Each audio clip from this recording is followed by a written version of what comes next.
Good morning. Good morning, ma'am. Good morning, ma'am. Good morning, ma'am. Good morning, ma'am. Good morning. Good morning. Good morning, ma'am. Morning, Rashida. Good morning. Good morning, madam. Good morning.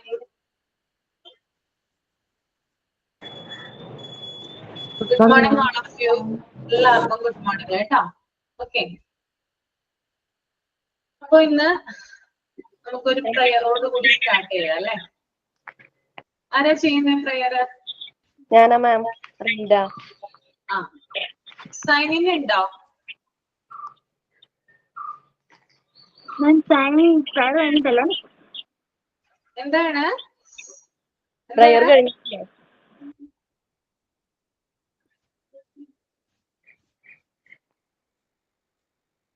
Suramya എന്തോ പറഞ്ഞല്ലോ. മാം prayer കഴിഞ്ഞിട്ടാണ് signing. Prayer ഉണ്ട്. ചൊല്ലിക്കോട്ടെ മാം. Start ചെയ്തോളൂ. Hear me, God, be our prayers. Thank you, God, for your blessings. May we always be guided. Thank you, God, for your lovings. We love you forever. Thank you, God, for your kindness. Have mercy on us always. Please help us forever. We love you forever. Okay, ma'am. Okay, nice. ഞാനാണ് സൈൻ പറയുന്നത്. Good morning Aswathi ma'am. Good morning friend. I am Surami Asnaya from Kottayam. Today I am signing to Ashwati ma'am class. Welcome Ashwati ma'am. I think everyone are fine. Even me too fine. Today I am going to sing a action song.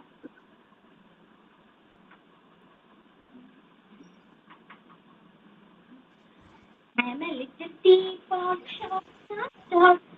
This is my handle and this is my spout. When the water's boiling, hear me shout. Hear me shout. Just lift me up and pour me out. Just lift me up and pour me out. I'm a little teapot, short and short. This is my handle and this is my spout. When the water's boiling, hear me shout.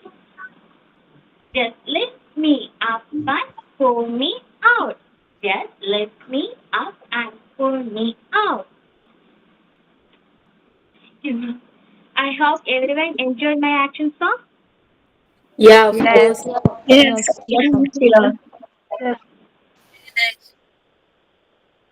Good morning, ma'am. Thought of the day, and ma'am. Jyotilakshmi. Yes, ma'am. Okay. Good morning, ma'am. Good morning, ma'am.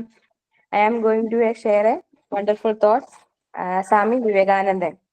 Everything is easy when you are busy, but nothing is easy when you are lazy. Thank you, ma'am. Thank you, friend. ഇനി എന്തെങ്കിലും ഉണ്ടോ? ആരെങ്കിലും ഈ action song prepare ചെയ്ത് വന്നിട്ടുണ്ടോ? ഒരാൾക്കൊന്നല്ല, 2-3 പേർക്കൊക്കെ കാണിക്കുക കേട്ടോ. ആക്ഷൻ സോങ് ചെയ്യാം. ഇല്ല, ഇപ്പൊ പ്രയർ കഴിഞ്ഞു, തോട്ട് ഓഫ് ദ ഡേ പറഞ്ഞു, ആക്ഷൻ സോങ് കഴിഞ്ഞു. ഇനി എന്തെങ്കിലും ഉണ്ടോ? ഇല്ല മാം. ഇല്ല.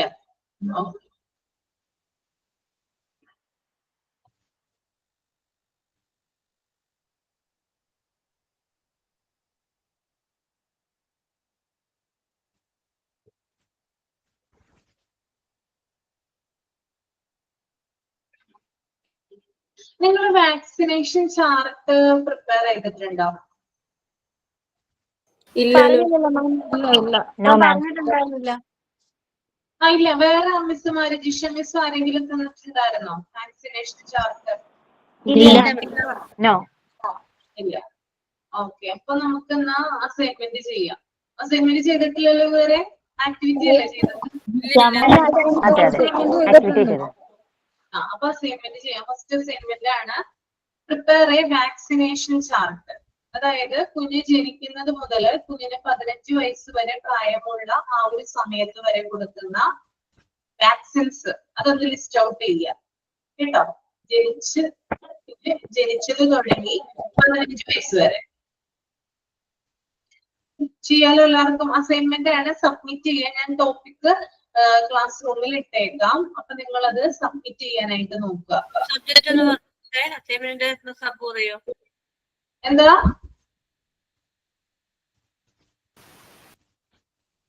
അസൈൻമെന്റിന് സബ്മിറ്റ് ചെയ്യാന്ന് പറയും. അസൈൻമെന്റിന് സബ്മിറ്റ് ചെയ്ത് നിങ്ങൾക്ക് മാർക്ക് കിട്ടും. ആക്ടിവിറ്റി നമ്മൾ കയ്യിൽ തന്നെ വെക്കേണ്ടതാണ്. അസൈൻമെന്റ് നമ്മുടെ അസൈൻമെന്റ് ബുക്ക് ചെയ്താ പോരെ? മതി കുഴപ്പമില്ല. നിങ്ങളുടെ ഇതുപോലെ ചെയ്താൽ മതി. കയ്യിൽ ഉണ്ടായിരിക്കണം എന്ന് മാത്രം. അത് സബ്മിറ്റ് ചെയ്യണം. ഷാമാമിന്റെ ഒരു അസൈൻമെന്റ് ബുക്ക് ഉണ്ട്, അതിനകത്ത് തന്നെ ഇതും ചെയ്താ പോരെ? മതിയാവും, കുഴപ്പമില്ല, മതിയാവും. നിങ്ങളുടെ കംഫർട്ടബിൾ എന്താണോ അതിനനുസരിച്ച് ചെയ്യുക കേട്ടോ. എങ്ങനെയാണോ നിങ്ങൾക്ക് ഇഷ്ടം ചെയ്യാനായിട്ട് അതിനനുസരിച്ച് ചെയ്യുക. നീറ്റായിട്ട് ചെയ്യാന്ന് മാത്രം ചെയ്യുമ്പോ കേട്ടോ. ഓക്കെ, അപ്പൊ വാക്സിനേഷൻ ചാർട്ട് പ്രിപ്പയർ ചെയ്യാം. സമയം എത്ര വേണം നിങ്ങൾക്ക് ചെയ്യാനായിട്ട്? നെക്സ്റ്റ് വീക്ക് സബ്മിറ്റ് ചെയ്യാം മിസ്സേ. നെക്സ്റ്റ് വീക്ക് സബ്മിറ്റ് ചെയ്താൽ മതി. അപ്പൊ ക്ലാസ് റൂമിൽ ഞാൻ കൊടുത്തേക്കാം കേട്ടോ. ഓക്കെ, നമുക്ക് നമ്മുടെ ടോപ്പിക്കിലോട്ട് പോവാം. കഴിഞ്ഞ തവണ നമ്മളൊരു ടേബിള് ഡിസ്കസ് ചെയ്തിട്ടുണ്ടായിരുന്നു. അതിനുശേഷം നമുക്ക് പറയാനുള്ളത് ഹെൽത്ത് ചെക്കപ്പിനെ കുറിച്ചിട്ടാണ് കേട്ടോ. ഒന്ന് 5 മിനിറ്റ് ഒന്ന് മൈൻഡിൽ ഒന്ന് റീഡ് ചെയ്യുക. ഹെൽത്ത് ചെക്കപ്പ് എന്താണ്? ഹെൽത്ത് ചെക്കപ്പ് മാത്രം മതി കേട്ടോ. മൈൻഡിൽ റീഡ് ചെയ്താൽ മതി, ഉറക്കെ വായിക്കണമെന്നില്ല.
വായിച്ചു കഴിയുമ്പോ ഒന്ന് തമ്പ് ചെയ്യാം കേട്ടോ.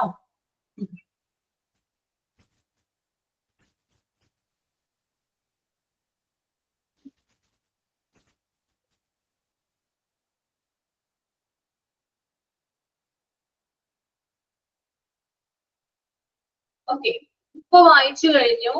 എന്താണ് ഇതിൽ നിന്ന് മനസ്സിലായത് നിങ്ങൾക്ക്? ഒന്ന് ഷെയർ ചെയ്യാമോ? ഞാൻ ഇന്ന പേര് എടുത്ത് വിളിക്കുന്നില്ല, മുന്നോട്ട് വരിക. പറയാനുള്ള കാര്യങ്ങള് ഷെയർ ചെയ്യുന്നതിന് മുന്നോട്ട് വരിക. നിങ്ങൾ തന്നെ എഫേർട്ട് എടുത്തിട്ട് വരിക കേട്ടോ. പറയുക. ഓക്കെ, ഗ്രീഷ്മ പറഞ്ഞോളൂ. ഹെൽത്ത് ചെക്കപ്പ് എന്ന് പറഞ്ഞു കഴിഞ്ഞാൽ നമ്മളുടെ കുട്ടികൾക്ക് റെഗുലർ ആയിട്ട് നമ്മുടെ ബോഡിയുടെ ഹെൽത്ത് ചെക്ക് ചെയ്യേണ്ടതും അത് റെക്കോർഡ് ചെയ്യേണ്ടതും ആവശ്യമായിട്ടുള്ള കാര്യമാണ്. അതായത് ഹെൽത്ത് എക്സാമിനേഷൻ എന്ന് പറയുമ്പോൾ അതിൽ നമ്മുടെ ബോഡി സ്ട്രക്ചർ, നമ്മുടെ പൾസ്, നമ്മുടെ ഹൈറ്റ്, വെയിറ്റ്, നമ്മുടെ കണ്ണുകൾ, ear, neck, nose, throat, hair, skin, അതെല്ലാം നമ്മൾ ചെക്ക് ചെയ്യും. അത് കഴിഞ്ഞിട്ട് ചെക്ക് ചെയ്തതിന് ശേഷമാണ് നമ്മളുടെ അതിനെക്കുറിച്ചുള്ള ഒരു എക്സാമിനേഷൻ നടത്തുന്നത്. ഇത് നമ്മുടെ നേരത്തെ നമ്മൾക്ക് ഉണ്ടാവുന്ന വിഷനിൽ എന്തെങ്കിലും ബുദ്ധിമുട്ടോ അല്ലെങ്കിൽ നമുക്ക് ഭാവിയിൽ ഉണ്ടാവുന്ന എന്തെങ്കിലും പ്രോബ്ലംസ്, നമ്മുടെ ബോഡിയിൽ ഉണ്ടാവുന്ന പ്രോബ്ലംസ് നമുക്ക് ഡിറ്റക്ട് ചെയ്യാനായിട്ട് സഹായിക്കും. ഇപ്പോ നമ്മളുടെ പാരൻസിന്റെ ഡ്യൂട്ടി എന്ന് പറഞ്ഞു കഴിഞ്ഞാൽ ഹെൽത്ത് ചെക്കപ്പ് റെഗുലറായിട്ട് ചെയ്യുക എന്നുള്ളതാണ് കുട്ടികൾക്ക്. അത് സ്കൂളിൽ വെച്ചാണെങ്കിലും നമ്മുടെ വീടുകളിൽ വെച്ചാണെങ്കിലും അത് നടത്തേണ്ടത് ആവശ്യമാണ്. അതായത് സ്കൂളുകളിൽ ഇപ്പോൾ നമുക്ക് ഓരോ പോളിയോ അങ്ങനെയുള്ള കാര്യങ്ങളൊക്കെ കൊടുക്കാറുണ്ടല്ലോ, നമ്മളുടെ ഹെൽത്തുമായിട്ട് റിലേറ്റഡ് ആണ് അതൊക്കെ.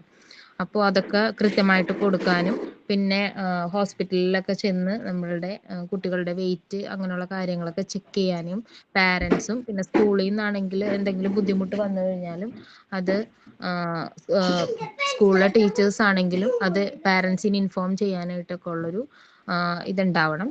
പിന്നെ എന്തെങ്കിലും പ്രോബ്ലംസ് കാണുകയാണെങ്കിൽ അത് ഇമ്മീഡിയറ്റ് ആയിട്ട് നമ്മളത് ബന്ധപ്പെട്ടവരെ അറിയിക്കുകയും വേണം. എനിക്ക് മനസ്സിലായത് വെച്ചിട്ടാണ് ഞാൻ പറഞ്ഞത്.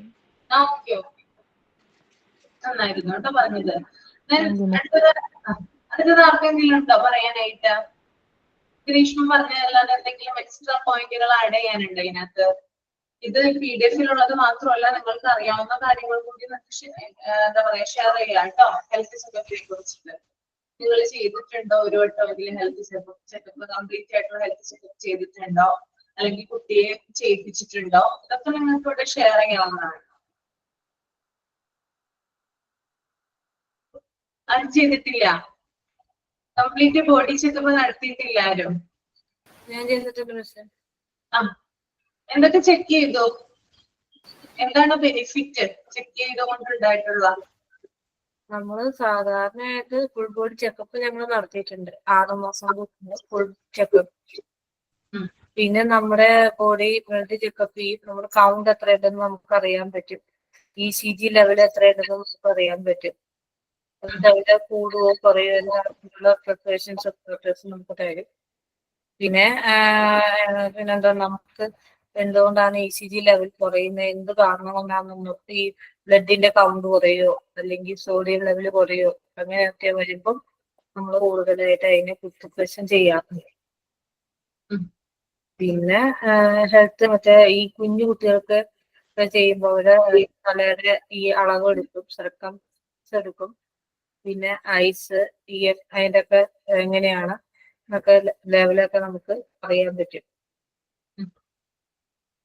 എനിക്കറിയാം. ഓക്കെ, എനിവൺ ആരെങ്കിലും ഉണ്ടോ പറയാനായിട്ട്? ഇല്ല. അപ്പൊ ഇവിടെ കുഞ്ഞുങ്ങളുടെ ഹെൽത്ത് ചെക്കപ്പിനെ കുറിച്ചിട്ടാണ് ഡീറ്റെയിൽ ആയിട്ട് പറഞ്ഞിട്ടുള്ളത്. അത് പറയുന്നതിന് മുമ്പായിട്ട് നമുക്ക് ജനറൽ ആയിട്ട് ഹെൽത്ത് ചെക്കപ്പിനെ കുറിച്ച് കുറച്ച് കാര്യങ്ങൾ നമ്മൾ അറിഞ്ഞിരിക്കണം, അല്ലെ? എന്താണ്, നമ്മൾ വലിയവരാണ്, വലിയവർക്കും എന്ത് ചെയ്യണം? ഹെൽത്ത് ചെക്കപ്പ് ചെയ്യേണ്ട ആവശ്യകതയുണ്ട്, അല്ലെ? അപ്പൊ ഞാൻ അതിനെ കുറിച്ച് കുറച്ച് കാര്യങ്ങൾ പറയാം. A full body checkup is necessary as it helps you take necessary steps to prevent or detect any illness early. അതുകൂടി ഞാൻ വായിക്കാം കേട്ടോ.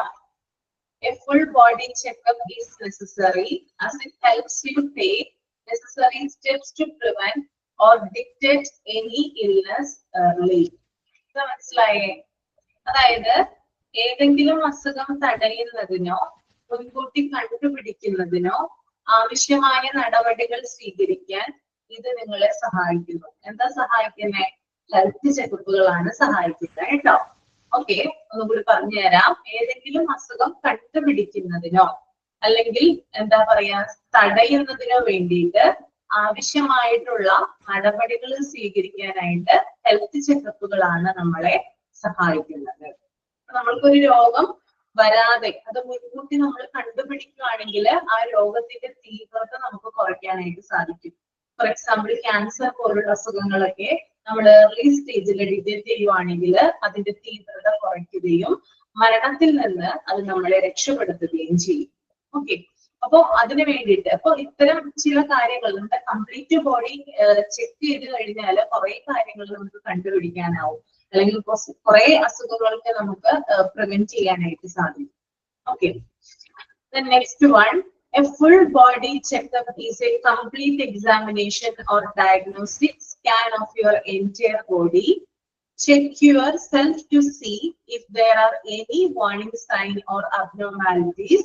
The body, if you have symptoms of life-threatening disease, like heart diseases, respiratory and cancer, diabetes, high blood pressure and digestive diseases. ഇപ്പൊ പലതരത്തിലുള്ള രോഗങ്ങളാണുള്ളത്. പലതരത്തിലുള്ള രോഗങ്ങളെ നമുക്ക് എന്ത് ചെയ്യാൻ പറ്റും? കണ്ടുപിടിക്കാനും തടയാനും സാധിക്കും. അതിനകത്ത് ചില കാര്യങ്ങൾ ഉൾപ്പെടുന്നുണ്ട്. അതായത് നമ്മുടെ ഹാർട്ട്, അതുപോലെ കിഡ്നി, ലിവർ, ലങ്സ് എന്നിവ ഉൾപ്പെട്ടിട്ടുള്ള നിങ്ങളുടെ ബോഡി പാർട്സ്, നിങ്ങളുടെ ശരീരത്തിന്റെ പൂർണ്ണമായിട്ടുള്ള ഒരു പരിശോധന ഇതിലൂടെ നടത്താവുന്നതാണ്. നമ്മുടെ ബോഡിയിൽ എന്തൊക്കെ ഭാഗങ്ങളുണ്ട്, പല പല ഭാഗങ്ങളില്ലേ, ആ ഭാഗങ്ങളെ കുറിച്ചുള്ള കംപ്ലീറ്റ് ആയിട്ടുള്ള ഒരു പരിശോധന ഇതിലൂടെ നടത്താം. ഈ ഒരു ഹെൽത്ത് ചെക്കപ്പിലൂടെ നടത്താനായിട്ട് സാധിക്കും.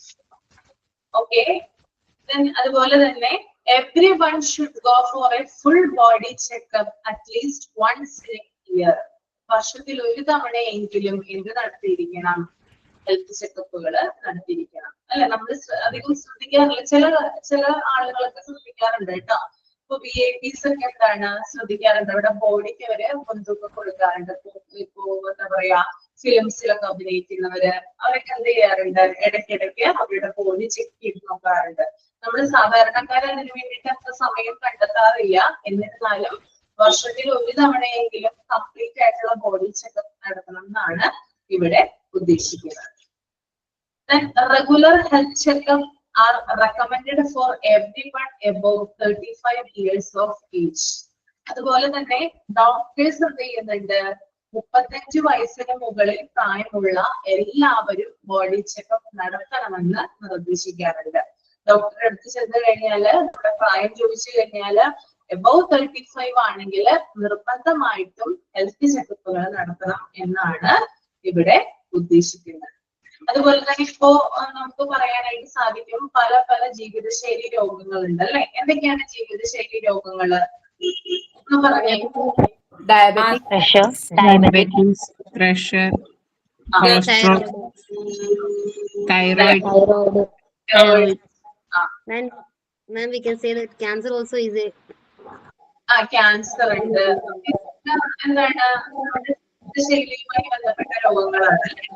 അപ്പോ ഇപ്പോഴത്തെ പ്രധാനപ്പെട്ട ലൈഫ് സ്റ്റൈൽ ഡിസീസസ്, അതായത് നമ്മുടെ ഡയബറ്റീസ് ഉണ്ട്, അതുപോലെ ഹൃദ്രോഗം വരുന്നുണ്ട്, ആസ്മ വരുന്നുണ്ട്, തൈറോയിഡ് വരുന്നുണ്ട്, മൈഗ്രെയിൻ വരുന്നുണ്ട്, പ്രഷർ വരുന്നുണ്ട്, അങ്ങനെയുള്ള ഡിപ്രഷൻ, ഇതൊക്കെ എന്താണ്? അതിൽ നിന്നൊക്കെ നമ്മളെ രക്ഷപ്പെടുത്താനായിട്ട് ഒരുവിധം ഹെൽത്ത് ചെക്കപ്പിന് സാധിക്കും. നേരത്തെ തന്നെ ഇവ മുൻകൂട്ടി കണ്ടുപിടിക്കുകയാണെങ്കിൽ നമുക്ക് കുറച്ചും കൂടി നേരത്തെ ഏർലി ആയിട്ടുള്ള മെഡിക്കേഷൻസ് അവർക്ക് രോഗികൾക്ക് കൊടുക്കാനായിട്ട് സാധിക്കും അല്ലെ? അതിലൂടെ അവരുടെ രോഗം തടയാനും സാധിക്കും. പിന്നെ അതുപോലെ തന്നെ വേറൊരു കാര്യം എന്ന് പറഞ്ഞാല്, ഈ ലൈഫ് സ്റ്റൈൽ ഡിസീസ് വരുന്നതിന് ഒരു പ്രധാന കാരണം എന്ന് പറഞ്ഞാല് നമ്മുടെ ലൈഫ് സ്റ്റൈലിൽ ഉണ്ടാകുന്ന മാറ്റങ്ങളാണ്. അതുപോലെ തന്നെ പ്രധാനപ്പെട്ടതാണ് പൊല്യൂഷൻ. നമ്മുടെ ലൈഫ് സ്റ്റൈൽ ഡിസീസുമായി ബന്ധപ്പെട്ടതാണ് പൊല്യൂഷൻ, മലിനീകരണം. ഭയങ്കരമായിട്ടുള്ള പ്ലാസ്റ്റിക് കത്തിക്കുക, ഭയങ്കരമായിട്ടുള്ള പുക, പൊടി, അങ്ങനെയുള്ള കാര്യങ്ങൾ, മരങ്ങൾ വെട്ടിമാറ്റുക, അങ്ങനെയുള്ള കാര്യങ്ങളൊക്കെ ചെയ്യുന്നത് വഴി എന്താണ്? പൊല്യൂഷൻ വർദ്ധിക്കുകയാണ് ചെയ്യുന്നത്. അതുപോലെ തന്നെ ഭക്ഷണ പദാർത്ഥങ്ങൾ ഉപയോഗിക്കുന്ന മായങ്ങള്, അതും ലൈഫ് സ്റ്റൈൽ ഡിസീസുമായി ബന്ധപ്പെട്ടതാണ് കേട്ടോ. ലൈഫ് സ്റ്റൈൽ ഡിസീസ് ഉണ്ടാകാൻ ഉള്ള ഒരു പ്രധാനപ്പെട്ട ഫാക്ടറാണ് ഭക്ഷണ പദാർത്ഥങ്ങളിൽ ചേർക്കുന്ന മായം എന്ന് പറയുന്നത്. ഓക്കെ, സോ ഇത്തരത്തിലുള്ള കാര്യങ്ങളിൽ നിന്നൊക്കെ നമ്മളെ രക്ഷിക്കാനായിട്ട് ഈ ബോഡി ചെക്കപ്പ് കൊണ്ട് സാധിക്കുന്നതാണ് പറയുന്നത്. ഇനി ഒരു ബോഡി ചെക്കപ്പ് നമ്മൾ ചെയ്യുവാണെങ്കിൽ അതിനകത്ത് എന്തൊക്കെ കാര്യങ്ങളാണ് ചെക്ക് ചെയ്യാന്ന് പറയാമോ? ആരെങ്കിലും ചെയ്തിട്ടുണ്ടാവുമല്ലോ നിങ്ങളൊക്കെ ബോഡി ചെക്കപ്പ്? ഒരു ബ്ലഡ് എടുത്തു കഴിഞ്ഞാൽ അതിൽ ഫുൾ നമുക്ക് cholesterol, pressure, sugar and thyroid full എല്ലാ കാര്യങ്ങളും കൂടാണ്. കംപ്ലീറ്റ് ബോഡി ചെക്കപ്പ് ആണ്, ഹെൽത്ത് ചെക്കപ്പ് ആണ്. അപ്പൊ അതിനകത്ത് എന്തൊക്കെ കാര്യങ്ങളാ വരിക? ബ്ലഡ്, ഹൈറ്റ്, വെയിറ്റ്, പിന്നെ neck, ear, heart, throat, head, skin, nail, hearing, vision, mental ability, mental impartiality, പിന്നെ movements of lips, urine, chest and abdomen, and temperature, അത്രയും അങ്ങനെ. അത്രേ. ഫസ്റ്റ് തന്നെ നമുക്ക് പറയാം ബ്ലഡ് ആൻഡ് യൂറിൻ പറയാം. ബ്ലഡ് എടുക്കാറുണ്ട്, യൂറിൻ ടെസ്റ്റ് നടത്താറുണ്ട് അല്ലെ? Blood and urine. അപ്പൊ ഞാനിപ്പോ പറയാൻ പോകുന്ന കാര്യങ്ങളൊക്കെ കംപ്ലീറ്റ് ബോഡി ചെക്കപ്പില് ടെസ്റ്റ് ചെയ്യുന്ന കാര്യങ്ങളാണ് പറയാനായിട്ട് പോകുന്നത്. അതിനകത്ത് ഉൾപ്പെട്ടിട്ടുള്ള കാര്യങ്ങളാണ് പറയാൻ പോകുന്നത്. First one blood and urine. Okay. Second one lipid profile. നമ്മൾ കൊളസ്ട്രോൾ ഒക്കെ നോക്കില്ലേ? Lipid profile. Then third one, chest X-ray, ECG, echo. Okay. എന്തൊക്കെയാണ് പറഞ്ഞത്? ചെസ്റ്റ് എക്സ്റേ പറഞ്ഞിട്ടുണ്ട്, ECG, then echo. ഈ 3 കാര്യങ്ങൾ ഇതിനകത്ത് ഇൻക്ലൂഡ് ആണ്. പിന്നെ വിറ്റാമിൻ ടെസ്റ്റിംഗ്, വിറ്റാമിൻ ഡി പോലുള്ള കാര്യങ്ങളൊക്കെ, വിറ്റാമിൻസിന്റെ കുറവുണ്ടോ എന്ന് അറിയാനായിട്ട് വിറ്റാമിൻ ടെസ്റ്റ് നടത്തും. അതുപോലെ തന്നെ അബ്ഡോമിനൽ എക്സാമിനേഷൻ വരുന്നുണ്ട്. അബ്ഡോമിനൽ എക്സാമിനേഷൻ എന്ന് പറയുമ്പോൾ നമുക്കറിയാം അൾട്രാസോണോഗ്രഫി. ഓക്കെ. അബ്ഡോമനും അതുപോലെ തന്നെ പെൽവിസിനുമായിട്ടുള്ള സ്കാനുകൾ പലതരം ചെയ്യാറുണ്ട്, നമ്മൾ നടത്താറുണ്ട് കേട്ടോ. Ultrasonography of abdomen and pelvis. Then thyroid function. Thyroid ഫംഗ്ഷനിൽ TSH നോക്കാറുണ്ട്, T3 നോക്കാറുണ്ട്, T4 നോക്കാറുണ്ട്. നമ്മൾ TSH മാത്രം ആദ്യമായിട്ട് നോക്കുന്നത് വലിയ കാര്യമില്ല. മറിച്ച് T3 എത്രയാണെന്ന് നോക്കണം, T4 എത്രയാണെന്ന് കൂടി നമ്മൾ നോക്കേണ്ടതുണ്ട്. ദെൻ അതുപോലെ തന്നെ കിഡ്നി ഫംഗ്ഷൻ അറിയാൻ വേണ്ടിയിട്ട് നമ്മൾ എന്താ പറയാ, ക്രിയാറ്റിന്റെ അളവ് എത്രയാണെന്ന് നോക്കാറുണ്ട്. അതുപോലെ തന്നെ ആ കിഡ്നിയുമായി ബന്ധപ്പെട്ടുള്ള ഫംഗ്ഷൻസിൽ പലതരം ടെസ്റ്റുകൾ വരുന്നുണ്ട്, അതും നമ്മൾ ചെയ്യാറുണ്ട്. അതുപോലെ തന്നെ ലിവർ ഫംഗ്ഷൻ ടെസ്റ്റില് SGBT, അതുപോലെ SGOT, ബിലിയറൂബിൻ നോക്കാറുണ്ട് കേട്ടോ. ലിവർ ഫംഗ്ഷൻ ടെസ്റ്റില് SGPT, SGOT, then ബിലിയറൂബിൻ. then pulmonary lung function test. നമ്മുടെ ആസ്മയൊക്കെ വരുമ്പോൾ ആസ്മയുടെ തീവ്രത എത്രയുണ്ടെന്ന് അറിയാൻ വേണ്ടിയിട്ട് പൾമണറി ലങ്സ് ഫംഗ്ഷൻ ടെസ്റ്റ് കൂടി നടത്താറുണ്ട്.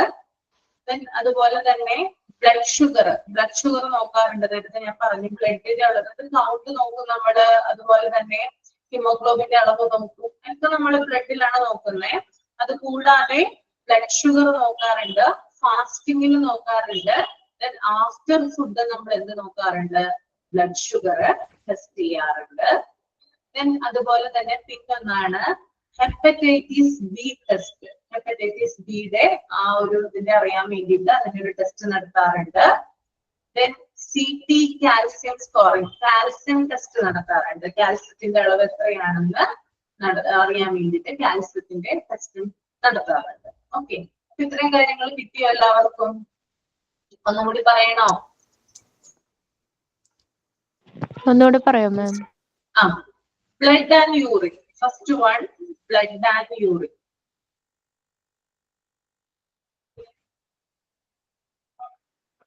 Then second one, lipid profile. Lipid profile.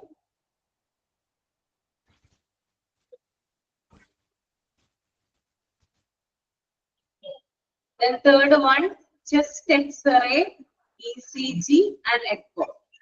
Chest X-ray, ECG and echo.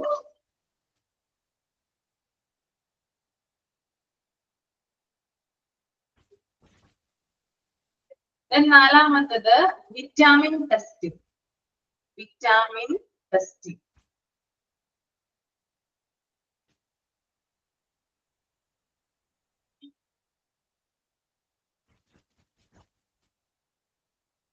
Next വരുന്നത് അബ്ഡോമിനൽ എക്സാമിനേഷൻ ആണ്. അതിനകത്ത് ultrasonography of abdomen and pelvis. Ultrasonography repeat ചെയ്യോ? അബ്ഡോമിനൽ എക്സാമിനേഷനിൽ വരുന്നതാണ് അൾട്രാസോണോഗ്രഫി ഓഫ്, നമ്മൾ വയറിന്റെ പ്രത്യേകം സ്കാൻ ചെയ്യാറുണ്ട്.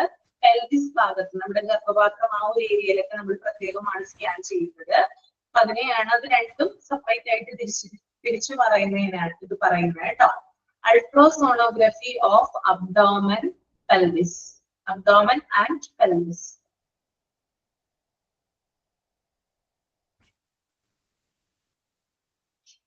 Then അടുത്തത് thyroid function test. Thyroid function ടെസ്റ്റിൽ വരുന്നതാണ് TSH, T3, T4. TSH,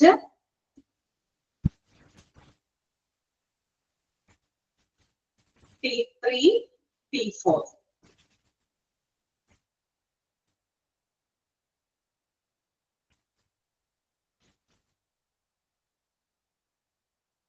next one kidney function ആണ്. കിഡ്നി ഫംഗ്ഷൻ ഞാൻ ഒരെണ്ണം വിട്ടുപോയിട്ടുണ്ടായിരുന്നു. യൂറിക് ആസിഡ് ഉണ്ട്, then creatine. Uric acid and creatine അതിന്റെ അളവ് നോക്കാറുണ്ട് എത്രയാണ് കിഡ്നി ഫംഗ്ഷൻ.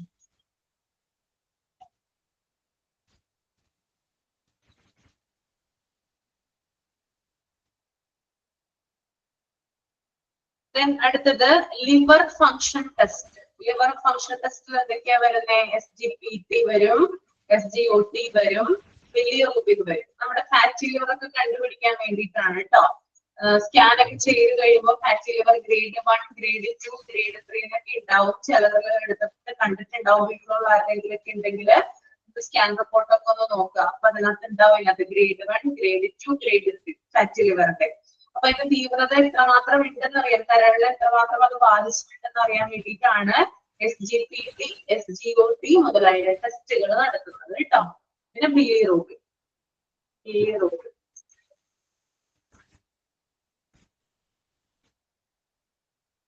അടുത്തതാണ് പൾമണറി ലങ് ഫംഗ്ഷൻ. മാം ലിവറിന്റെ ഒന്നുകൂടെ പറയൂ. SGCP, SGPT, SGOT, SGOT.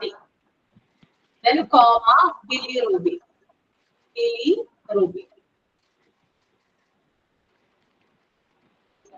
Okay. പിന്നെ അടുത്തതാണ് pulmonary lungs function test. Pulmonary lungs function test.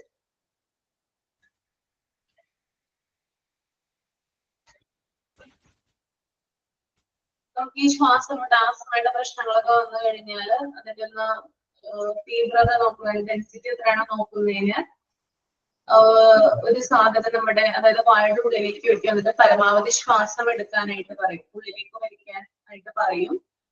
അപ്പോ ആ ഒരു തീവ്രത നമുക്ക് അറിയാൻ പറ്റും. നമ്മുടെ ലങ്സിന്റെ കണ്ടീഷൻ എന്നാണ് കൃത്യമായിട്ട് ആസ്മ എത്രത്തോളം ഉള്ളതെന്നൊക്കെ അറിയാനായിട്ട് സാധിക്കും. അതിനാണ് പൾമണറി ലങ്സ് ഫംഗ്ഷൻ ടെസ്റ്റ് കേട്ടോ. ദെൻ അടുത്തതാണ് ബ്ലഡ് ഷുഗർ. ബ്ലഡ് ഷുഗർ ഫാസ്റ്റിംഗിൽ നോക്കുന്നുണ്ട്. ദെൻ ആഫ്റ്റർ ഫുഡും എന്ത് ചെയ്യാറുണ്ട്? നോക്കാറുണ്ട്. Fasting, then after food.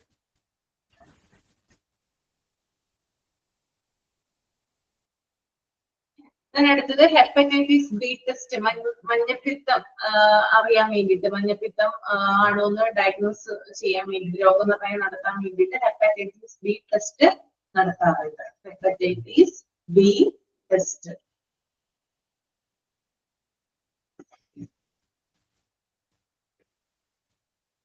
പിന്നെ അതുപോലെ തന്നെ കാൽസ്യം ടെസ്റ്റ്.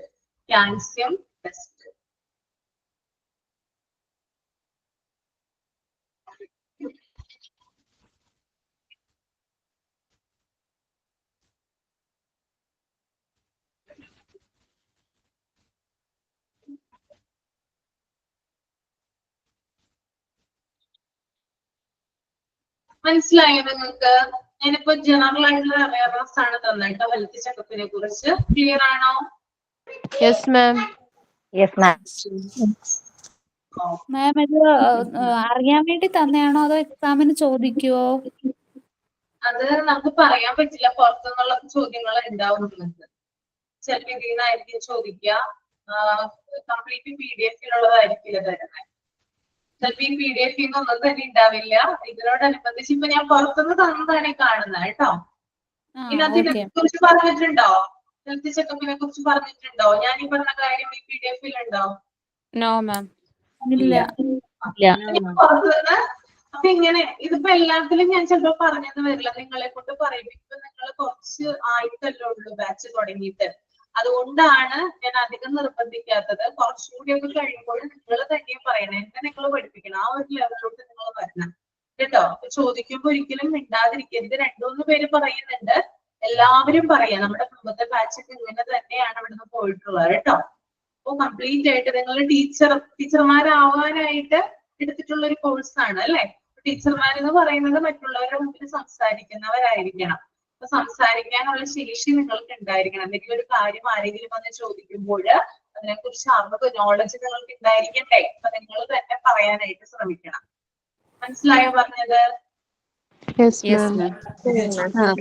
മിസ്, അപ്പൊ ഈ പറഞ്ഞതൊക്കെ ഓരോ അസുഖത്തിനുള്ള ടെസ്റ്റ് അല്ലേ? ഇപ്പൊ തൈറോയിഡിന് THS, T3, T4, അതുപോലെ തന്നെ ലിവറിന്റെ ക്രിയാറ്റിൻ, ബിൽറൂബിന്റെ അങ്ങനത്തെ സെപ്പറേറ്റ് ആയിട്ട് നമ്മൾ എടുത്ത് പഠിക്കണം. ബിൽറൂബിൻ എന്താണ് സെപ്പറേറ്റ് ആയിട്ട് പഠിക്കണമെന്നോ?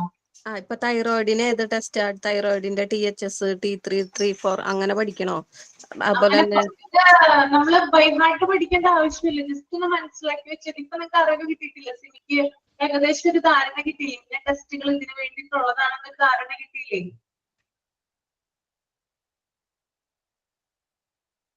പഠിക്കണം എന്നുണ്ടോ? ഇത് ഒരിക്കലും വേണ്ട. ജസ്റ്റ് അതൊന്ന് വായിച്ചു മാത്രം പോയാൽ മതി കേട്ടോ. അറിഞ്ഞാൽ മതി നിങ്ങൾ എങ്ങനെയാണെന്ന്. Okay miss. അതുപോലെ തന്നെ ഇനി ഞാൻ പറയാൻ പോകുന്ന കാര്യം, നമ്മളിപ്പോ പറഞ്ഞത് ജനറൽ ആയിട്ടുള്ള ഒരു അവയർനെസ് ആണ് പറഞ്ഞത്. ഇനി പറയാൻ പോകുന്ന കാര്യം കുട്ടികളുടെ ഹെൽത്ത് ചെക്കപ്പിനെ കുറിച്ചിട്ടാണ്. കുട്ടികളുടെ ഹെൽത്ത് ചെക്കപ്പിലേക്ക് നമ്മൾ വന്നിട്ടില്ല.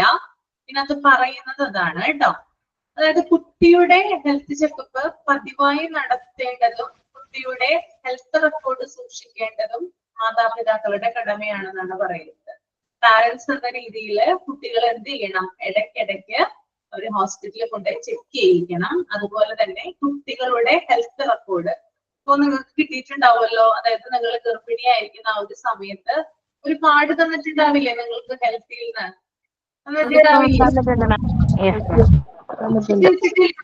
സൂക്ഷിച്ചിട്ടില്ലേ? എത്ര വയസ്സ് വരെയാണ് സൂക്ഷിക്കുന്നത് നമ്മള്? അത് 15 വയസ്സ് 15 വയസ്സ് വരെ നമ്മളത് സൂക്ഷിക്കണം. കാരണം എന്താണ്? കുട്ടി ജനിച്ച അന്ന് മുതൽ, അതായത് നമ്മളുടെ ഗർഭാവസ്ഥയിൽ നമ്മൾക്ക് എടുത്തിട്ടുള്ള കാര്യങ്ങൾ, വാക്സിനും മറ്റൊക്കെ അതിനകത്ത് ഇത് കൊടുത്തിട്ടുണ്ടാവും. കൂടാതെ കുട്ടി ജനിച്ച അന്ന് മുതൽ കുട്ടിക്ക് 15 വയസ്സാകുന്നത് വരെയുള്ള ആ ഒരു വാക്സിനേഷന്റെ കൃത്യമായിട്ടുള്ള വിവരങ്ങള് ആ ഒരു ഹെൽത്ത് ആ ഒരു ചാർട്ടിലാണ് ഉണ്ടാവുക കേട്ടോ.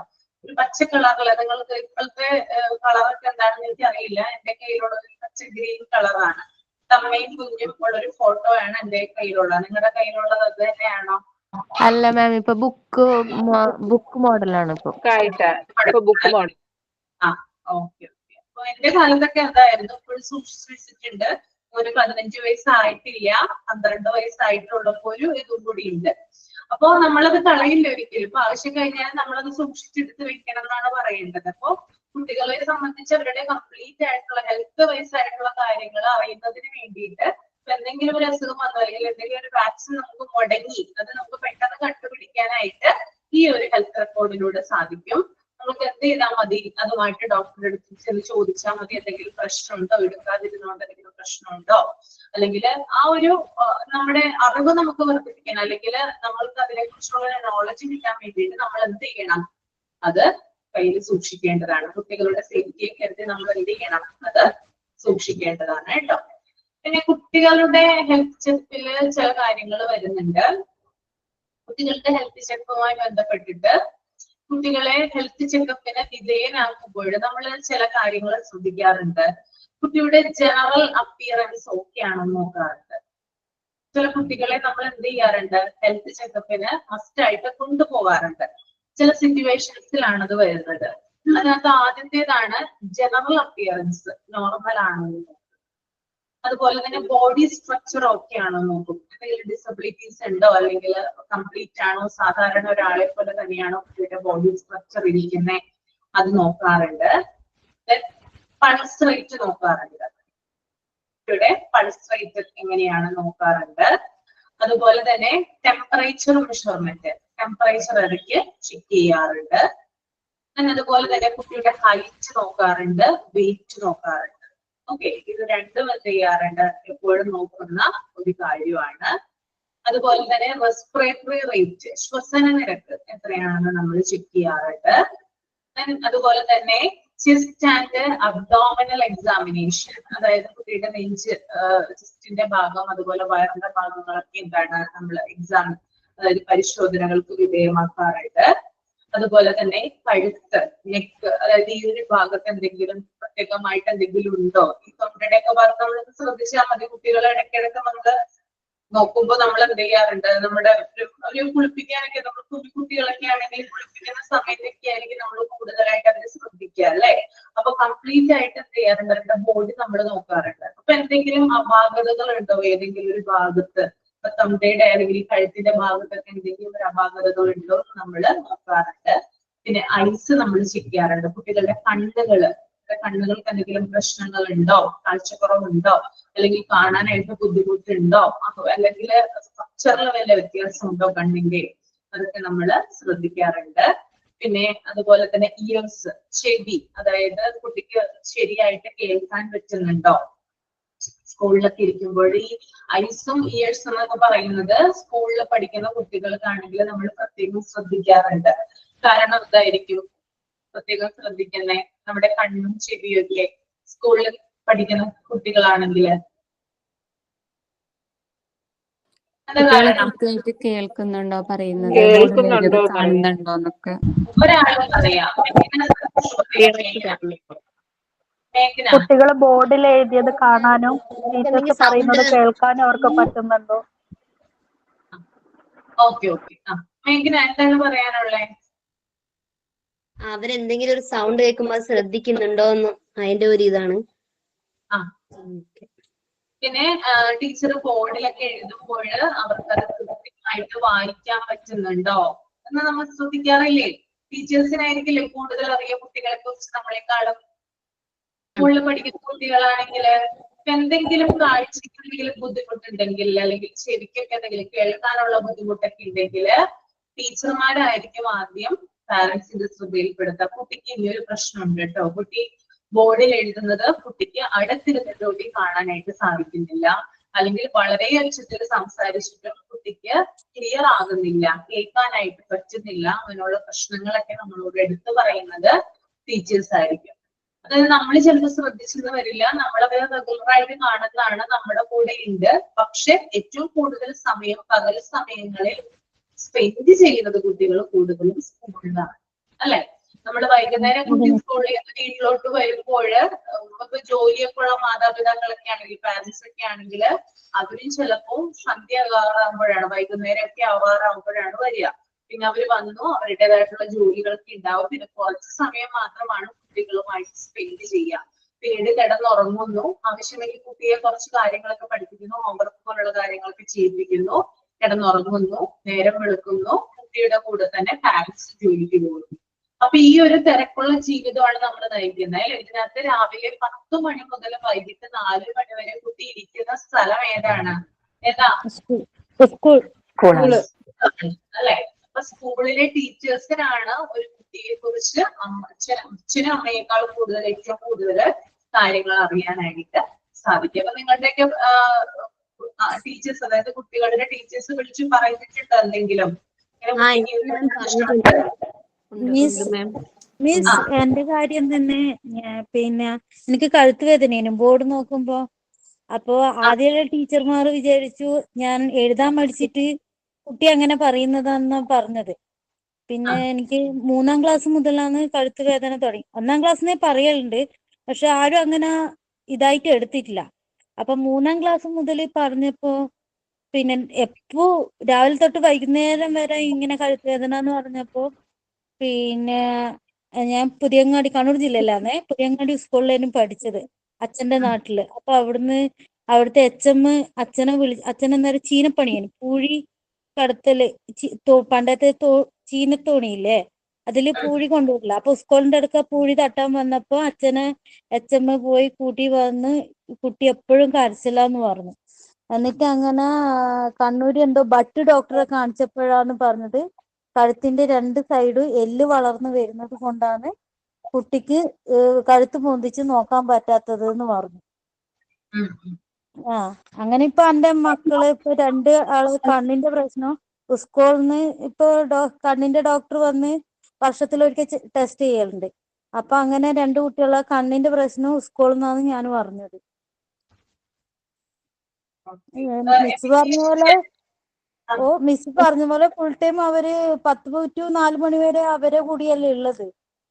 അപ്പൊ നമ്മളെ കൂടെ കുറച്ച് ടൈമല്ലേ ഉള്ളൂ. രാത്രി ഇപ്പൊ വന്നു 8 മണിയാകുമ്പോ അവര് കിടന്ന് പിന്നെ നമ്മൾ കുട്ടികളായിട്ട് അധികം ഇടപെടുക്കുന്നില്ല, പഠിപ്പിച്ചങ്ങ് വിടുന്നല്ലേ ഉള്ളൂ.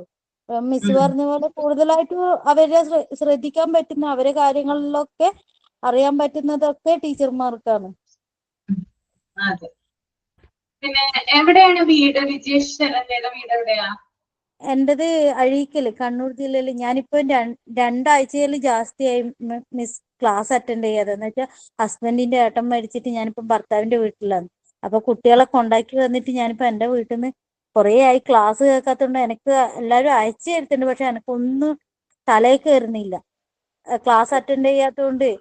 അപ്പൊ ഞാൻ വിചാരിച്ചു ഇന്നൊന്ന് കേറി നോക്കാലോ എന്ന് വിചാരിച്ചിട്ട് ഇവിടെ ഉള്ളതാണ്. അനിയിപ്പൊ അപ്പുറത്തൊന്നും പറയുന്നുണ്ടോന്ന് അറിയില്ല. ഞാൻ അപ്പുറം പണിയും വെച്ചിട്ട് ഇവിടെ എന്റെ വീട്ടിൽ വന്ന് ഇരിക്കുകയും ചെയ്യുന്നത്. എനിക്കൊന്നും തലയിൽ കയറുന്നില്ല. ക്ലാസ് 2 മാസത്തെ ഫീസും അടക്കാനുണ്ട്. അത്ര എനിക്കൊന്നും ക്ലാസ് അറ്റൻഡ് ചെയ്യാൻ കഴിയാത്ത മാനസികാവസ്ഥയിലല്ലേ ഉണ്ടായേ. അതുകൊണ്ടാണ് പിന്നെ ക്ലാസ് അറ്റൻഡ് ചെയ്യാൻ പറ്റിയിട്ടില്ല. ഒന്നും എവിടെയാ? ജിഷ മിസ്സിന്റെ സ്വന്തം വീട് കണ്ണൂര് തന്നെയാണോ? കണ്ണൂർ തന്നെ മിസ്. കാര്യമില്ല. 2 അസൈൻമെന്റ് ചെയ്തിട്ടുള്ളൂ, ആക്ടിവിറ്റീസ് ഒന്നും കംപ്ലീറ്റ് ആക്കിയിട്ടില്ല. 2 അസൈൻമെന്റ് സബ്മിറ്റ് ചെയ്തിട്ടുള്ളൂ, ആക്ടിവിറ്റീസ് ഒക്കെ കംപ്ലീറ്റ് ചെയ്യേണ്ട, നോട്ട്സ് കംപ്ലീറ്റ് ചെയ്യേണ്ട, എന്തെല്ലോ ചെയ്യാനുണ്ട്. ഞാനൊന്നും ബുക്കൊന്നും നോക്കാൻ കഴിയില്ല. വൈകുന്നേരം വന്നു കഴിഞ്ഞാൽ മക്കൾക്ക് പറഞ്ഞു കൊടുക്കണം. മറ്റങ്ങനെയല്ല, ഞാൻ ഈ ക്ലാസ് കഴിഞ്ഞ് കഴിഞ്ഞാൽ പിന്നെ എനിക്ക് എന്റെ പഠിപ്പിച്ച കാര്യങ്ങളെല്ലാം ചെയ്ത് തീർക്കാൻ സമയമുണ്ട്. ഇപ്പൊ അപ്പുറം ഹസ്ബൻഡിന്റെ വീട്ടിലായതുകൊണ്ട് നിന്ന് തിരിയാൻ നേരമില്ല. പതുക്കെ ചെയ്തെടുത്താ മതി കേട്ടോ. ഓക്കെ ആയിക്കോളും. Okay miss. മിസ്സേ, ഞങ്ങളുടെ ഒരു കസിൻ കുട്ടിക്ക് ഇപ്പൊ ആള് നല്ല സ്മാർട്ട് പയ്യനാ, സ്കൂളിൽ ഫസ്റ്റ് ഒക്കെയാണ്.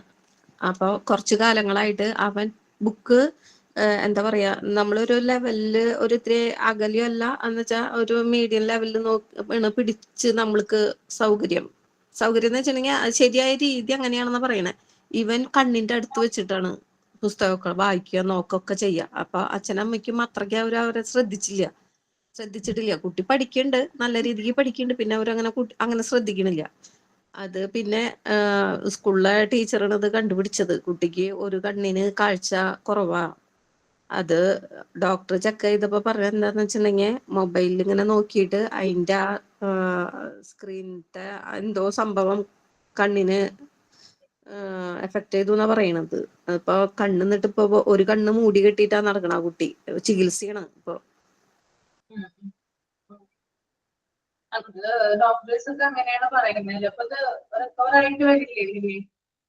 ആ കുട്ടി ഇപ്പൊ മറ്റേ ആയുർവേദ ഹോസ്പിറ്റലില് എന്താ എണ്ണക്കിഴി അങ്ങനെ എന്തോ ഒരു ചികിത്സയൊക്കെ ഒറ്റമൂലി ചികിത്സയും കാര്യങ്ങളൊക്കെ ചെയ്തിട്ട് കുറെയൊക്കെ മാറ്റായി. ഇപ്പൊ ഒരു കണ്ണ് അഴിച്ചു.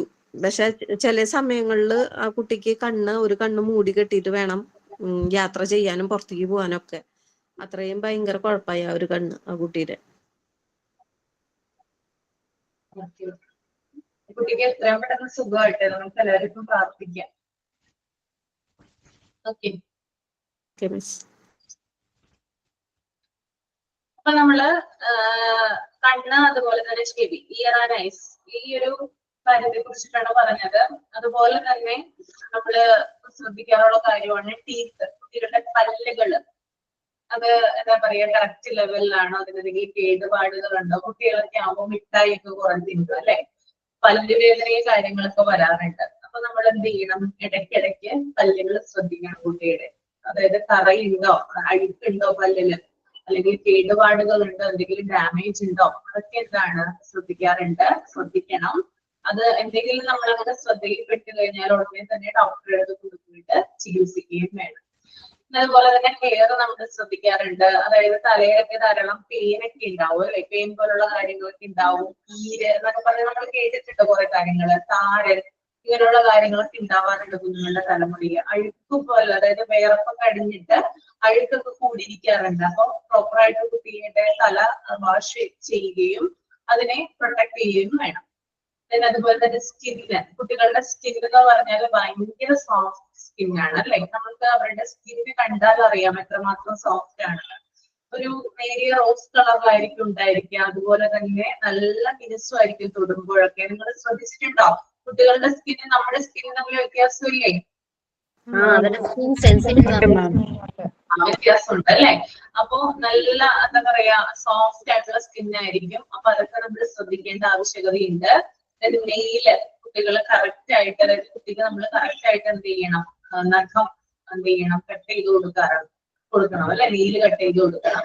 ഇനി നമ്മൾ ഇതിനകത്ത് ചില കാര്യങ്ങൾ വരുന്നുണ്ട്. ചില കുട്ടികളുടെയൊക്കെ നെയിലിന്റെ ഭാഗത്ത്, അതായത് നഖം ഇരിക്കുന്ന ഭാഗത്ത് മഞ്ഞ കളറൊക്കെ വരാറുണ്ട്. അല്ലെങ്കിൽ എന്തെങ്കിലും ഒരു എന്താ പറയാ അസുഖം, പൂപ്പൽ എന്നൊക്കെ പറയില്ലേ നമ്മള്, അതൊക്കെ എഫക്ട് ചെയ്തിട്ട് അങ്ങനെയുള്ള രോഗവുമായി ബന്ധപ്പെട്ടിട്ടൊക്കെ നഖത്തിന് എന്തെങ്കിലും ഡാമേജസ് ഒക്കെ വരാറുണ്ട്. പൊട്ടിപ്പോവുക നഖം, അതുപോലെ യെല്ലോ കളർ ആവുക, ഇങ്ങനെയുള്ള കാര്യങ്ങളൊക്കെ കണ്ടിപ്പെട്ടാല് ഉടനെ തന്നെ കുട്ടിയെ ഡോക്ടറെ അടുത്ത് കൊണ്ടുപോയി കാണിക്കണം.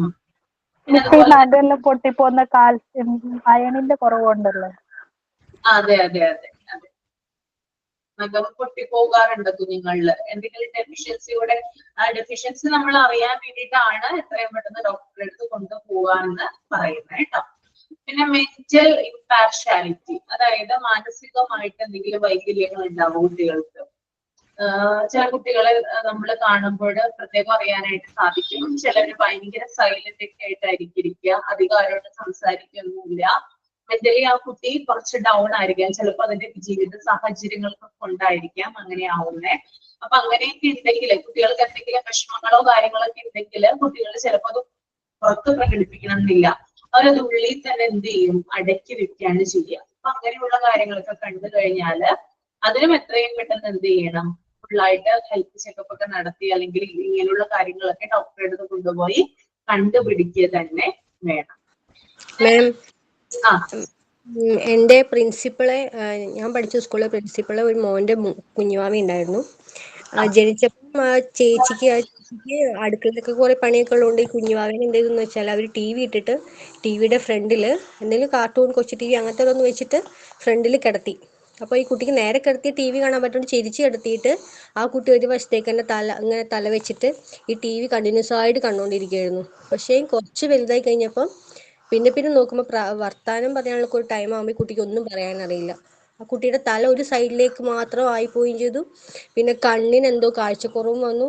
പിന്നെ സാധാരണ കുട്ടികളെ പോലെ ഭക്ഷണം കഴിക്കാൻ പറ്റില്ല. ഇപ്പൊ അംഗനവാടിയൊക്കെ കഴിഞ്ഞു, പക്ഷെ ഇപ്പൊ ആ കുട്ടി അംഗനവാടിയിലാണ്. ആ പ്രായം കഴിഞ്ഞെങ്കിൽ കൂടെ ഇപ്പോഴും അംഗനവാടി തന്നെയാണ്. ഭക്ഷണം കഴിക്കാൻ പറ്റില്ല അങ്ങനെ. പക്ഷെ ജനിച്ചപ്പോൾ ഒരു പ്രശ്നവും ഇല്ലാത്ത കുട്ടിയാണ്, നോർമൽ ആയിരുന്നു. അവര് അത് നോക്കേണ്ട രീതിയിൽ, പക്ഷെ നമുക്ക് പറയുമ്പോൾ ഒന്നും പറയാൻ പറ്റില്ല. കാരണം പ്രിൻസിപ്പളെ, നമ്മൾ പഠിച്ച സ്കൂളിൽ പ്രിൻസിപ്പളെ മോന്റെ വാവയാ.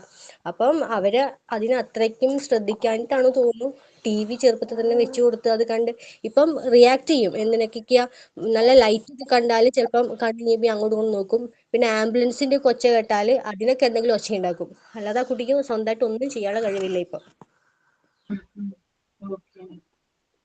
അപ്പൊ ഇങ്ങനെയുള്ള കാര്യങ്ങളൊക്കെ കേൾക്കുമ്പോഴാണ് നമ്മള് കുട്ടികളെ ശ്രദ്ധിക്കേണ്ട കാര്യം മനസ്സിലാവുന്നത്. എന്താണ് അരുണിമ? അല്ല, ഇപ്പൊ ഒരു ഇൻസിഡന്റ് പറഞ്ഞില്ലേ, അത് വിഷ്വൽ ഓട്ടിസം അല്ലേ? അതായത് ഒരു പീരീഡിന് മുമ്പ് നമ്മള് ഫോൺ അല്ലെങ്കിൽ ടി വി അങ്ങനെയുള്ള ഇതില് ആനിമേഷൻസ് കണ്ട് വിഷ്വൽ ഓട്ടിസം എന്നല്ലേ ഇതിന് പറയുന്നത്?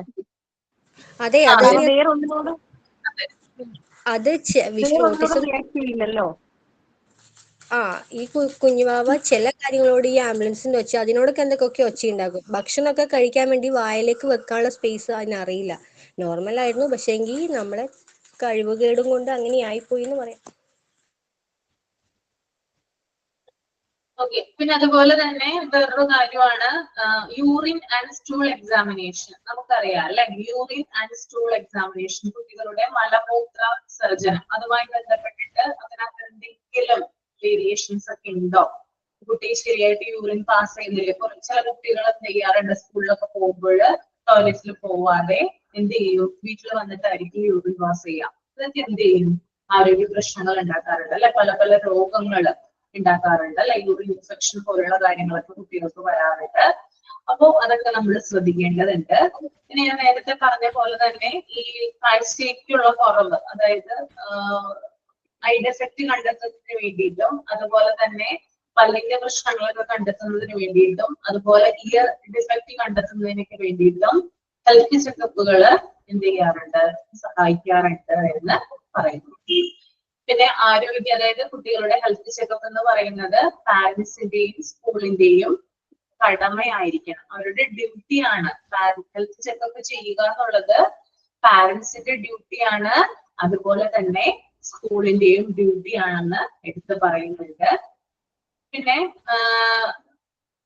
നമ്മള് പെട്ടെന്ന് തന്നെ ഡയഗ്നോസിഷൻ പോലുള്ള കാര്യങ്ങൾ, രോഗനിർണയം പോലുള്ള കാര്യങ്ങളൊക്കെ നടത്തി കഴിഞ്ഞാല് ആ ഒരു രോഗത്തെ എത്രയും പെട്ടെന്ന് നമ്മൾ ചികിത്സിക്കാനായിട്ട് നോക്കണം. വെച്ചുകൊണ്ടിരിക്കരുത്. കുട്ടികളിലാകുമ്പോൾ പ്രത്യേകിച്ചും എന്തെങ്കിലും രോഗങ്ങളൊക്കെ ഉണ്ടെങ്കിൽ അതിനുടനെ തന്നെ ചികിത്സ കൊടുക്കണം എന്നാണ് പറയുന്നത്. ഓക്കെ, ഇത്രയുമാണ് ഹെൽത്ത് ചെക്കപ്പിനെ കുറിച്ച് പറയാനായിട്ടുള്ളത് കേട്ടോ. ക്ലിയർ ആണോ?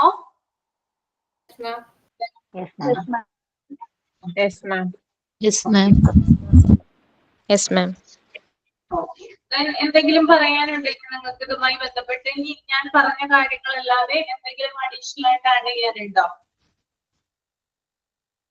എന്തെങ്കിലും പറയാം കേട്ടോ.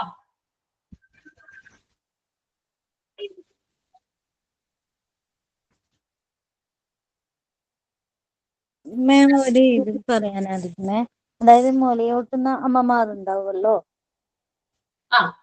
അപ്പം എന്റെ കുട്ടി ആ 6 മാസത്തെ സമയത്ത് എന്റെ മൂത്ത കുട്ടിക്ക് വലിയ പ്രശ്നം ഉണ്ടായിരുന്നു. എന്ന് വെച്ചാല് ഞാൻ എന്റെ വീട്ടിൽ നിന്ന് കൃത്യസമയത്ത് ഭക്ഷണം കഴിച്ച് പാല് കൊടുക്കുന്നതായിരുന്നു. ഹസ്ബൻഡിന്റെ വീട്ടിൽ 2.5 മാസം എത്തി. പിന്നെ ഇവിടുത്തെ പണിയും അപ്പൊ പാല് കൊടുക്കലെല്ലാം ഡിഫറെന്റ് ടൈം ആയതുകൊണ്ട് കുട്ടി ഒരു 3 മാസത്തിന് ശേഷം മാം ഇപ്പൊ പറഞ്ഞ പോലെ വയറ്റിന്ന് പോന്നത് ഒരു കളർ വ്യത്യാസം, അങ്ങനെ പാല് കുടിക്കുന്ന സമയം തെറ്റി. അപ്പൊ ഞാനപ്പം വയറ് കാഞ്ഞിട്ട് പാല് കൊടുത്തപ്പോ കുട്ടിക്ക് അത് വല്ലാണ്ട് ബാധിച്ചിരുന്നു. 2 ആഴ്ച ആശുപത്രിയിൽ അഡ്മിറ്റ് ആയിരുന്നു. പലതരം കളറിലേനും വയറ്റിന്ന് മോക്ക് ഇതായി പോയിക്കൊണ്ടിരുന്നത്. അപ്പം ഡെയിലി ടെസ്റ്റ് ചെയ്തില്ല നമ്മളത്.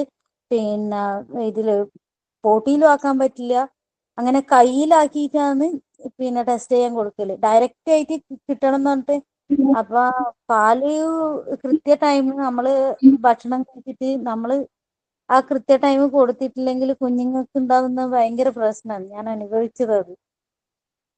നമ്മൾ വയറ് കാഞ്ഞിട്ട് പാല് കൊടുക്കുമ്പോൾ നമ്മളാ പണിയോടും കൂടിയ കുഞ്ഞുങ്ങളെ എടുത്ത് അതിന്റെ എല്ലാം പിന്നെ സ്കിന്നിലായാലും ആ ഒരു ഇത് കുട്ടികൾക്ക് കണ്ടതാണ് ഞാൻ.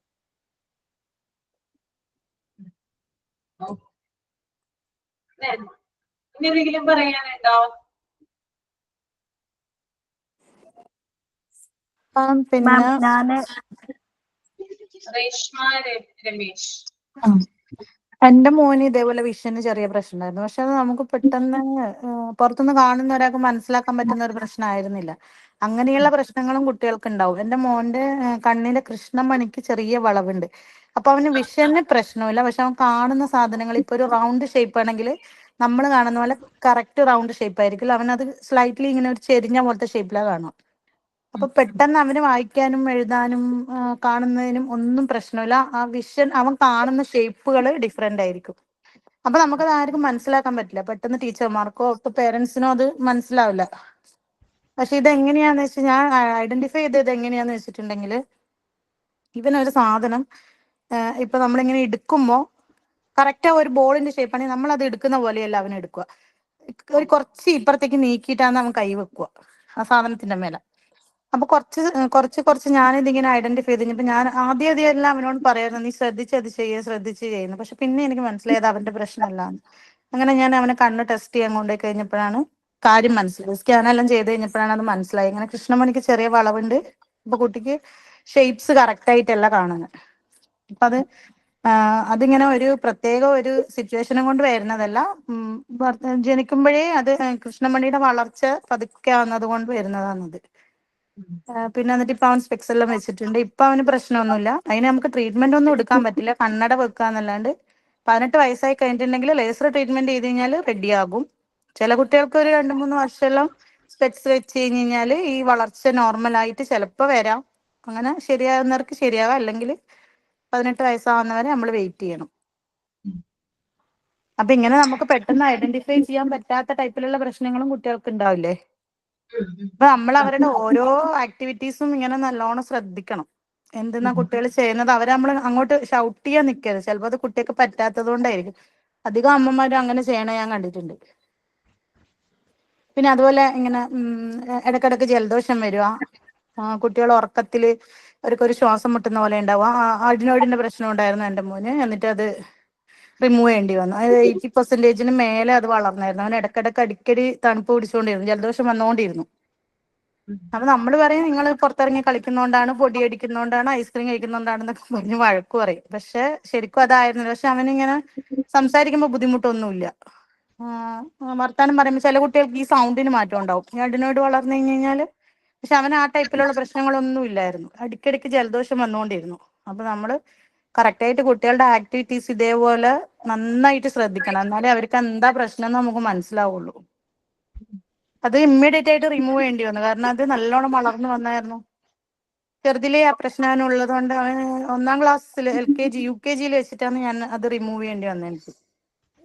അപ്പൊ നമ്മള് കുട്ടികളെ സൗണ്ട്, അവര് ശ്വസിക്കുന്നത്, രാത്രി കുറുക്കം വലി ഉണ്ടെങ്കിൽ അങ്ങനെ ഇങ്ങനത്തെ കാര്യങ്ങളെല്ലാം നന്നായിട്ട് ശ്രദ്ധിക്കണം. ഓക്കെ.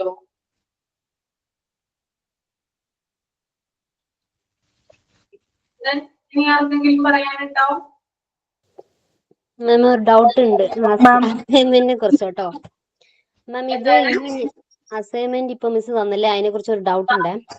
അപ്പൊ ഫസ്റ്റ് ഇങ്ങനെ birth BCG protects against tuberculosis അങ്ങനെ എക്സ്പ്ലെയിൻ ചെയ്തിട്ട് അങ്ങനെ എഴുതാവോ മിസ്സേ? ഇപ്പൊ hepatitis B means protects against hepatitis B അങ്ങനെ എഴുതാവോ? പിന്നെ 6th week DPT diphtheria tetanus pertussis first dose protects against അങ്ങനെ എഴുതാവോ? അല്ല ഇത് ജസ്റ്റ് ഇത് DPT ഹെപ്പറ്റൈറ്റിസ് ബി ഹിബ് അങ്ങനെ എഴുതിയാൽ മതിയോ? Polio? Okay miss, thank you. ഞാനിപ്പോ തന്നെ ഇട്ടേക്കാം കേട്ടോ, ക്ലാസ് റൂമിൽ ഇട്ടേക്കാം. ഓക്കെ, അപ്പൊ നമുക്ക് എന്നാ വൈൻഡപ്പ് ചെയ്യാം. Okay, ma'am, sign out ഉണ്ട്. Okay. Hi everyone, I am Amrita. First of all, thank you Ashwati ma'am for the amazing lectures and discussions. Your enthusiasm for teaching is contagious and I'm so grateful to have had the opportunity to learn from you. Here I am sign out the class by singing a small goodbye song for you. Goodbye everybody, we had a good day. Goodbye everybody, it's time to say goodbye to my teacher, goodbye to my friend, goodbye everybody till I see you again. Thank you ma'am, thank you all. Okay, goodbye Amrita. Thank you. Thank you. Thank you, ma'am. Thank you, ma'am. Thank you, ma'am. Thank you, ma'am. Thank you, ma'am. Thank you, ma'am.